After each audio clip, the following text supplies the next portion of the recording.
UFC 315 on May 10th, live from the Bell Center in Montreal, Canada.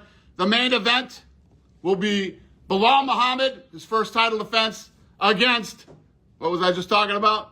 Number 4 ranked Jack Della Maddalena.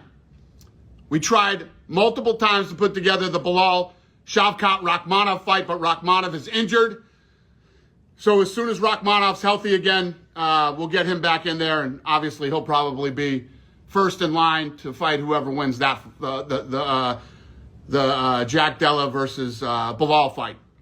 Belal hasn't lost in 11 fights. Jack's on a 17-fight win streak, with all 8 of those wins coming by first round knockout or submission.